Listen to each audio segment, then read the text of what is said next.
अस्सलाम स्टूडेंट्स, आज हम पढ़ेंगे एक नया टेंस, यानी कि हमारा जो है छठा टेंस आज हम पढ़ेंगे पास्ट कंटिन्यूस। अब देखिए, कंटिन्यूस का लफ्ज आ गया, आपके माइंड में एक चीज तो आ गई होगी कंटिन्यूस का लफ्ज देखते ही कि उर्दू में जो इसकी आइडेंटिफिकेशन होगी ना, उसमें रहा का लफ्ज तो लाजमी आएगा। देखो, कंटिन्यूस का टेंस जहां भी आएगा वहां पर हमारे पास उर्दू में जो है वो एक रहा का लफ्ज आएगा, ठीक है, और वर्ब की आईएनजी फॉर्म आएगी। ये चीजें दो ऐसी हैं कि मतलब आप जहां भी देखो कंटिन्यूस का टेंस, वहां ये दो चीजें एकदम आपके माइंड में आ जानी चाहिए कि उर्दू के अंदर रहा का लफ्ज हमें मिलेगा और वर्ब की आईएनजी फॉर्म मिलेगी। अच्छा, पास्ट कंटिन्यूस को हम इस्तेमाल क्यों करते हैं? ठीक है, पास्ट कंटिन्यूस, पास्ट का मतलब होता है माजी, कंटिन्यूस का मतलब होता है जारी। यानी कोई काम पास्ट में किसी स्पेसिफिक टाइम के अंदर इन प्रोग्रेस था, यानी वो काम जारी था। इससे मुराद ये है कि कोई पास्ट के अंदर, माजी के अंदर कोई काम स्पेसिफिक टाइम के अंदर जारी था, उस सिचुएशन को बताने के लिए हम पास्ट कंटिन्यूस टेंस का इस्तेमाल करते हैं। मैंने आपको पहले ही बताया, जहां भी आप कंटिन्यूस का वर्ड देखेंगे वहां पर वर्ब की फर्स्ट फॉर्म के साथ आईएनजी फॉर्म का इजाफा होगा, जिसे फोर्थ फॉर्म भी कहते हैं या फिर प्रेजेंट पार्टिसिपल फॉर्म भी कहते हैं। अच्छा, एक चीज और कि इसमें हेल्पिंग वर्ब हमारे पास होते हैं, दो हेल्पिंग वर्ब इसमें हम इस्तेमाल करते हैं। एक होता है हमारे पास वॉज और दूसरा हेल्पिंग वर्ब होता है हमारे पास वर्ब। वॉज हम लगाते हैं ही, शी, इट सिंगुलर नाउन या आई के साथ, और वर्ब हम लगाते हैं वी, यू, दे या फिर प्लूरल नाउन के साथ। बड़ा आसान टेंस है, क्योंकि कंटिन्यूस का अगर जिसने प्रेजेंट कंटिन्यूस समझ लिया तो इसमें देखो सिर्फ क्या चीज चेंज हो रही है, हेल्पिंग वर्ब, बाकी वही चीजें रहेंगी। तो चलें इसके ग्रामेटिकल स्ट्रक्चर की तरफ बढ़ते हैं और कुछ टेंसेस बनाते हैं ताकि आपको मजीद इस टेंस के बारे में क्लैरिफिकेशन हो सके। अच्छा, इसका ग्रामेटिकल स्ट्रक्चर क्या होगा? ग्रामेटिकल स्ट्रक्चर इसका बिल्कुल मैंने आपको स्टार्ट में ही बताया था, तमाम टेंसेस जब भी आप बनाते हैं, तमाम टेंसेस के लिए आपका ग्रामेटिकल स्ट्रक्चर सेम ही होता है। मतलब आप सेंटेंस का आगाज सब्जेक्ट से करते हैं, उसके बाद आप हेल्पिंग वर्ब लगाते हैं, फिर उस टेंस की वर्ब की जो फॉर्म होती है वो लगाते हैं, देन ऑब्जेक्टिव, फिर एटसेट्रा, जो भी आगे एटसेट्रा जो हमारे पास बाकी चीजें होती हैं। अच्छा, इसका भी देखिए क्या फॉर्मूला, हमारे पास ग्रामेटिकल स्ट्रक्चर क्या है। सबसे पहले आएगा हमारे पास सब्जेक्ट, फिर वॉज वर्ब। वॉज वर्ब इसके क्या है हमारे पास?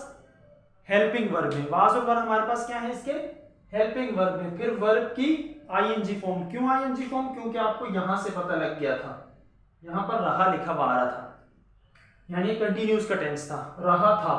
कंटिन्यूस, पास्ट कंटिन्यूस की टेंस की आइडेंटिफिकेशन क्या होती है? रहा था, रही थी, रहे थे, इस तरीके के उनके सेंटेंसेस के आखिर में वर्ड आते हैं, या इस तरीके से उनके सेंटेंसेस की एंडिंग होती है। सब्जेक्ट, वाज, वर्ब की आईएनजी फॉर्म। आईएनजी फॉर्म क्यों लगाई थी? क्योंकि हमारे पास कंटिन्यूस का टेंस था, आखिर में ऑब्जेक्ट आ गया। एक जुमला मैंने लिखा है कि मैं कुरान पाक की तिलावत कर रहा था। आपने सबसे पहला सेंटेंस में जानना किस टेंस का, ये रहा था। रहा से आपको पता लग गया ये कंटिन्यूस का है। अब कंटिन्यूस कभी कौन सा है, प्रेजेंट का है, पास्ट का है, फ्यूचर का है, वो आपको कैसे पता लगेगा? था से, यानी माजी की बात हो रही है, मैं कुरान पाक की तिलावत कर रहा था, यानी मैं गुजरे हुए वक्त में तिलावत कर रहा था। अच्छा, क्या लगाएंगे? मैं, आई के साथ हमारा हेल्पिंग वर्ब क्या लगता है? वाज लगता है। ही, शी, इट या सिंगुलर नेम के साथ हम लगाते हैं वाज, और वी, यू, दे या प्लूरल नेम के साथ लगाते हैं हम वर्ब।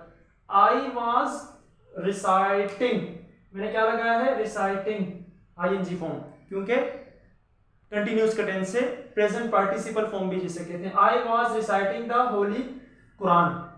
जो ऊपर मैंने स्ट्रक्चर बनाया था बिल्कुल उसी तरीके से बनाया। सबसे पहले सब्जेक्ट आया, फिर हमारे पास हेल्पिंग वर्ब, फिर वर्ब की जो फॉर्म थी, और आखिर में ऑब्जेक्ट। अच्छा, इसी का अगर मैं इनकारिया जुमला बनाऊं, मैं कुरान पाक की तिलावत नहीं कर रहा था, I was not, helping verb के बाद नॉट आ जाएगा। I was not reciting the holy Quran, में कुरान पाक की तिलावत नहीं कर रहा था। अच्छा, सवालिया जुमला यानी इंटरोगेटिव में हम क्या करते हैं? सबसे पहले क्या लगाते हैं?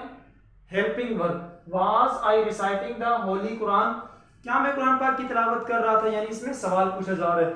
अच्छा, इसी जुमले को अगर हम इस तरह कह देते कि तुम कुरान पाक की तिलावत कर रहे थे, तुम कुरान पाक की तिलावत कर रहे थे, तो अब यहां पर देखिए हमारा सब्जेक्ट चेंज हो गया, सेकंड पर्सन आ गया। तो तुम के लिए हम क्या लगाते? यू, यू के साथ हेल्पिंग वर्ब क्या लगता है हमारे पास? Verb. You were reciting the holy Quran. इसी तरह अगर इसका इनकारिया बनाते तो क्या बनाते? You were not reciting the holy Quran.